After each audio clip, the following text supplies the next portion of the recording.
Hello everyone, CM Freeze here, and today I'm going to be ranking every first round rookie quarterback based on the situation that they have been drafted into. What do I mean by this? Basically, I'm going to be looking at all six rookie quarterbacks: Caleb Williams, Jaden Daniels, Drake May, Michael Penix Jr., JJ McCarthy, and Bo Nix, and ranking them 6 to 1 on who I think is going into the best situation and who's going into the worst situation. Now, there's a couple of factors that I would like to look at. One is obviously the team itself. So, how good's the offense? How good is the weapons they're going to be throwing to? How good is their offensive line? Is the run game going to help them out?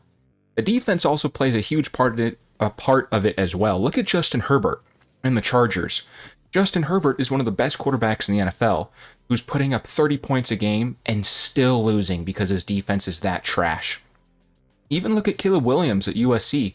Caleb Williams had phenomenal numbers, but his team went 7-5, 8-5 because his defense sucked. So while yes, the quarterback might be putting up a bunch of numbers, at the end of the day, the goal is to win a Super Bowl. And if you don't have a Super Bowl winning defense, you're just screwed. So both offense and defense matters as well. I'm also going to look at coaching. Coaching is a very key situation to this as well. If you look at Andy Reid, great at developing quarterbacks. Or look at the Eagles. They also always seem to be good at developing quarterbacks. Some teams, not so much at development. Finally, another thing I'm going to be looking at is, are they going to be able to sit or are they going to be able to play right away? I think some quarterbacks are going to do better starting right away, and some quarterbacks are going to be doing better sitting right away. I think there are some quarterbacks who need to sit and need to learn, and that will really help them. But I think some quarterbacks will just do better from just getting to start right out of the rip, or just sitting a couple of weeks and then getting to start. So anyways, with me giving you my criteria, let's dive right into who I think is going to be going to the best situation. I'm going to be starting at dead last also. Coming in dead last, number 6, I personally think it's Jaden Daniels. Now, before you type on your keyboard, leave a comment, tell me that I'm an idiot. I just want you to hear me out. Just hear me out, what I have to say, and then if you still disagree with me, by all means, say I'm a moron. I personally think Jaden Daniels is going to the worst situation for a couple of reasons. One, he was drafted second overall. For a very long time, Drake May was the consensus number 2 pick. Even after the college season ended, and Jaden Daniels won the Heisman, Drake May was still considered to be the second best quarterback on the board. But somewhere along the lines, the Commanders came out and said that they preferred Jaden Daniels, and they obviously drafted him over Drake May. So now Jaden Daniels, he's got a target on his back because he was the second quarterback drafted. So now Drake May, JJ McCarthy, Penix Jr., and Bo Nix all have less pressure than Jaden Daniels. He was drafted second. He's got to perform like the second best quarterback in this draft class. Jaden Daniels also, if you look at the Commanders, they do have some weapons. They have Terry McLaurin, who's a true wide receiver 1. They have Jahan Dotson that complements him very well. After that, though, he doesn't have that many weapons, honestly. If you look at their team, Luke McCaffrey, a third-round pick, is considered to be their third best weapon. On tight end, he has Zach Ertz. Seriously? And another rookie. If you look at the offensive line, the Commanders had the second worst offensive line last year. Second worst offensive line. If you look at Jaden Daniels, one of his biggest complaints, or one of his biggest cons that you'll say, is that he doesn't know when to get rid of the ball, and then he takes big hits. So you put him behind the second worst offensive line that didn't really do that much to improve. They got Tyler Biadasz from Dallas, who's a decent center. It's an upgrade at what they had last year, but he's not crazy. And then a third-round rookie, Brandon Coleman, and that's not to say Brandon Coleman won't do bad, but you have a rookie left tackle and a decent center. And then Sam Cosmi is okay at right guard, and Andrew Wiley isn't good at right tackle. And Nick Allargati, who played at Kansas City last year, he's not that good either. So this offensive line improved a little bit, but not that much, and I still expect them to be a bottom 10 offensive line. So you're putting Jaden Daniels in a situation where he's got decent weapons, not a good offensive line. We'll see how the run game goes with Austin Ekeler. He declined last year, so we'll see if he gets how much run support he gets. But then at the end of the day, biggest issue I have with Jaden Daniels is that I think he's going to be forced to start or start way too soon. I think Jaden Daniels personally would benefit from sitting a year. I really think he would. I think what you should do if you're the Commanders is start Marcus Mariota and just let Jaden Daniels sit for the entire year. Don't rush him. I think if you rush Jaden Daniels, you could really screw yourself over. I look at what happened with RG3. Look at how many big hits he took. And I know that career-ending injury that happened with RG3 wasn't on him. But the Commanders didn't help him out. The Commanders didn't have a good O-line, and they let him down. And I could see something similar happening with Jaden Daniels here. And Marcus Mariota also has proven that he doesn't want to help develop a quarterback. 2 years ago, when the Falcons signed Marcus Mariota and then drafted Desmond Ridder, Mariota came out and said, "I'm not helping you develop Ridder. That's not my job." So Jaden Daniels isn't really going to get much help in the developmental process. He's got Cliff Kingsbury as his OC, the guy who couldn't do anything with Patrick Mahomes or Kyler Murray, who's considered one of the worst offensive coordinators in football. So he's got Cliff Kingsbury. He's got a quarterback that doesn't want to help him develop. I think he's going to be starting way too soon and be thrown behind a bad offensive line. Not to mention the defense isn't going to help him out as much either. The defense isn't going to be giving him much help. Yeah, they got a strong front seven, but Cleveland Farrell is one of their starting edge rushers, and that secondary is just not good. Jaden Daniels is going to be forced into a situation way too early where he has to put up a ton of points to win games, and I just don't see him doing it. And that's why I truly think Jaden Daniels is going into the worst situation. Coming in at number 5, I think it's Michael Penix Jr. Now, if you actually look at the Falcons' offense is pretty good. The Falcons have a really good offensive line, young offensive line too. Matthew Bergeron, Chris Lindstrom, Andrew Dahlman are all under 28, I think, and you're going to have them for a really long time. You have young weapons too, and Drake London, Darnell Mooney, Kyle Pitts, Bijan Robinson. Really good offense. The issue here is that the Falcons just signed Kirk Cousins to a 4-year deal with a $100 million guarantee, and the Falcons have already come out and said that they're hoping to get 3 to 4 years out of Kirk. Michael Penix Jr., who's already 24, might not even be the starter until he's 27 or 28. Now, there is an out into Kirk Cousins' contract after 2 years, but what happens if Kirk Cousins plays out of his mind and then Michael Penix Jr. is forced to be the backup? Do you really want to be the 8th overall pick and have to sit 3 to 4 years and not even be a starter until you're 27 or 28? It's just, Michael Penix Jr. and all these weapons that the Falcons have might not be there. Kyle Pitts, we just picked up his 5th-year option, but that's only 2 years. Michael Penix Jr. is at least not starting for 2 years unless Kirk Cousins gets hurt.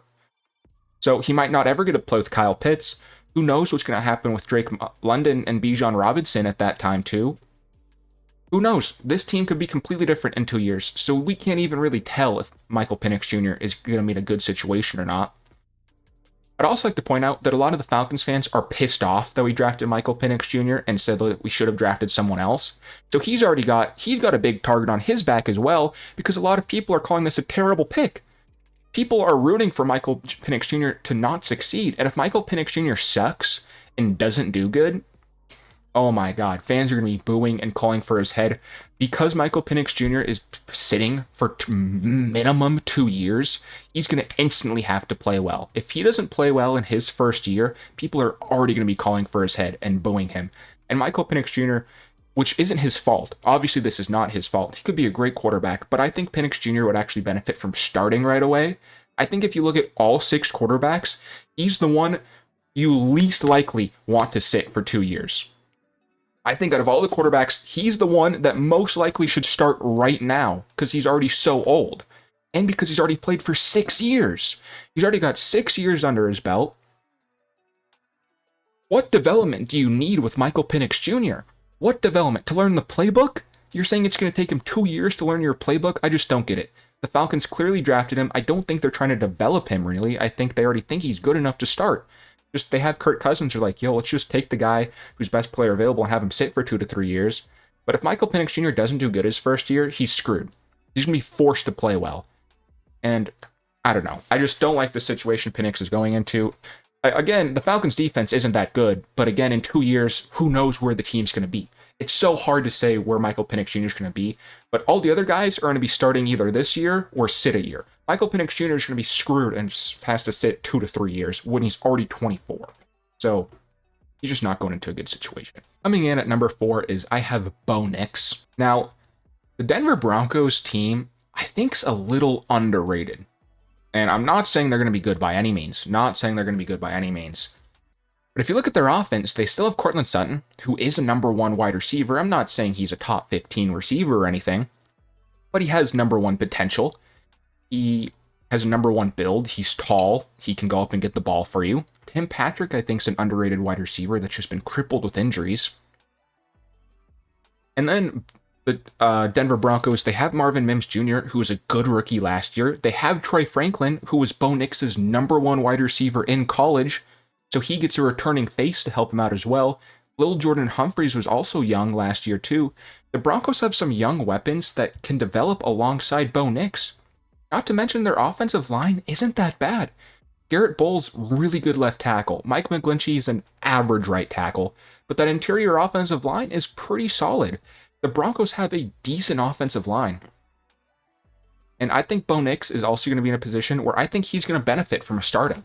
I think he's going to get to compete with Zach Wilson and Jared Stidham, which is going to help him out. He's going to have to compete for that starting job. And a competitor like Bo Nix, I think he's going to want to compete. And I think having these lower tier quarterbacks to compete with him will help elevate Bo Nix, to help want him to do better. And you know what? If Zach Wilson wins the starting job, that actually might screw over Bo Nix. Imagine being like, hey, you lost the starting job to Zach Wilson. I don't know how an NFL quarterback could live with themselves if they lose the starting job to Zach Wilson. So I think Bo Nix is going to be in a position where he's going to get to start right away. And with an underrated Broncos offense and with Sean Payton calling the plays, I think he can do good.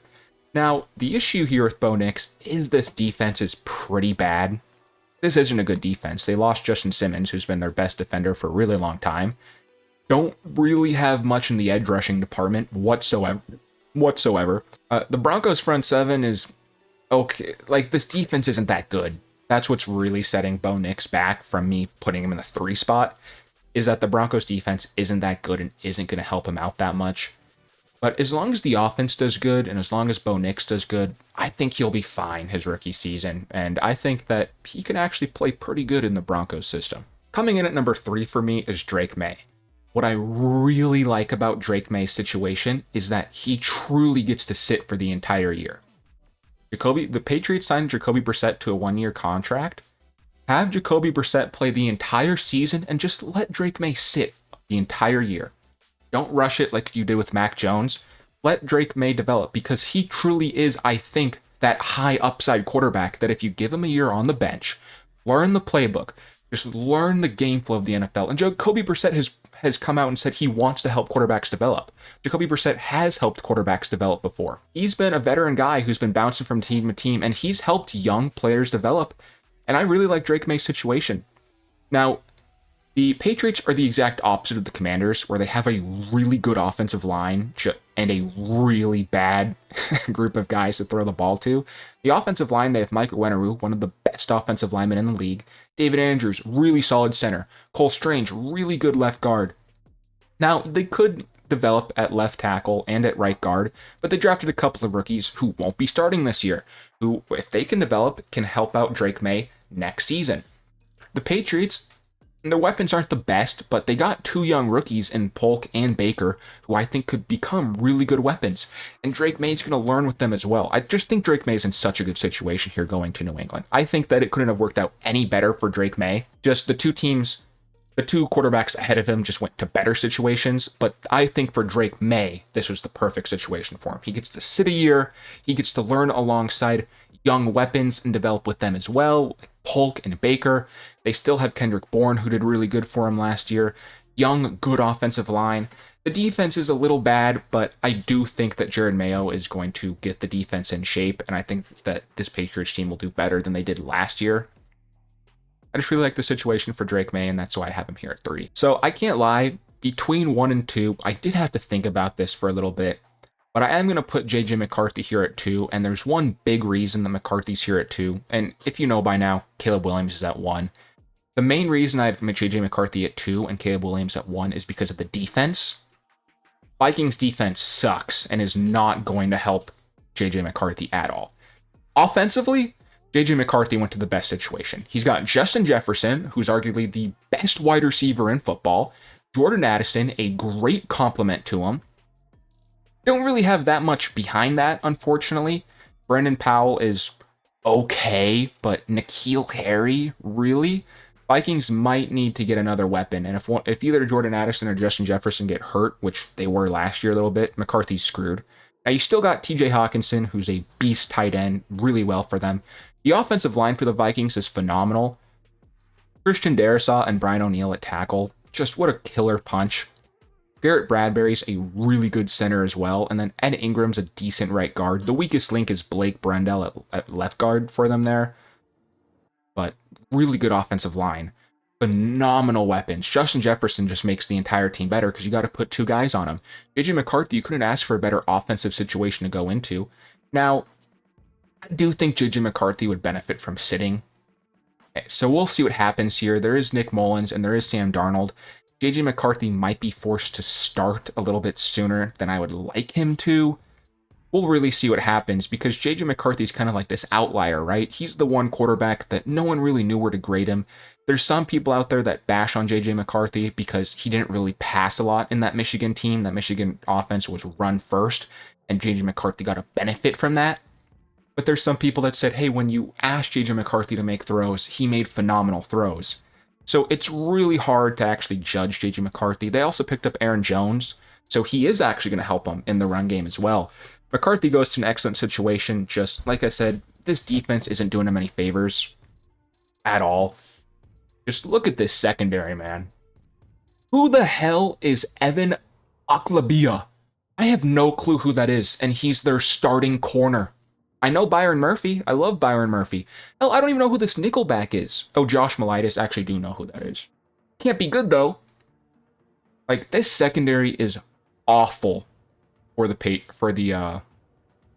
Vikings, and they didn't really do much to address it either. And this front 7 also isn't that good either. Not really good at all. So this defense is going to be very interesting. You got Jerry Tillery starting at D tackle for you, man. Atrocious. So JJ McCarthy might have to drop 30 points a game to win, and we'll see if he can do that or not, because that Michigan defense was really good, and he never had to win a shootout game. And then finally at number 1 is Caleb Williams. This might be the best situation a number 1 quarterback has ever gone into, because for starters, the Bears didn't even own the number 1 pick. That was the Panthers, which they got through a trade. So how lucky are you if you're the Bears? Last year you were the number 1 team, traded down, got the Panthers' first-round pick this year, and the Panthers suck so much that you got the first overall pick. The Bears truly were at the 9th pick, and Caleb Williams is going to have DJ Moore, a true number 1 wide receiver, Keenan Allen, a true number 1 wide receiver, and Rome Odunze, who can develop into a true number 1 wide receiver. You couldn't ask for a better situation. You have 3 starting caliber wide receivers at your bench. Plus, you also have Tyler Scott, who is a good speedster for you as well. You got 3 true starting caliber wide receivers and a good speedster wide receiver. Plus, DJ Moore, Tyler Scott, and Rome Odunze are all young, too. Plus, you have Cole Kmet, who broke out a little bit last year for you, and Gerald Everett. What a team. Plus, the Bears' offensive line isn't that bad. Jones Braxton, really good. Darnell Wright, they drafted him last year. He played really good, too. The interior of the offensive line with Tevin Jenkins, Nate Davis, and Ryan Bates, not bad. So Bears have a solid offensive line, 3 starting caliber wide receivers, and a young and upcoming tight end. Now, the biggest issue I'd say with the Bears is probably their lack of run game. DeAndre Swift is okay at the running back position. Khalil Herbert is also okay. So the one knock on this Bears offense is that their running game probably isn't going to be what you want it to be. But for someone like Caleb Williams, he's cocky. He's going to want to pass the ball. He's going to want to scramble. And I think Caleb Williams instantly is already better than Justin Fields. I think he's going to a great situation. Also, the Bears defense, Bears have an underrated defense. I'm not saying it's top 10 or anything like that. It's probably middle of the pack. They probably got an average defense. But they got Montez Sweat, who did really good for him last year. And their secondary is pretty solid. They got Jalen Johnson coming back. Kyler Gordon did really good for him. Tyreek Stevenson did really good for him. They picked up Kevin Byard. They have a young secondary. I would say their biggest issue is probably their linebackers, but even then they still got Tremaine Edmonds and TJ Edwards. So I don't know. This Bears team could actually be good. I could see this Bears team making the playoffs. If Caleb Williams plays good, this Bears team can make the playoffs. I'm being so serious when I say that. If Caleb Williams plays good, not average, he has to be good. If Caleb Williams is good, the Bears will make the playoffs. Mark my words on that. But anyways, guys, thank you so much for watching. Let me know down below if you agree with my rankings or not, and peace.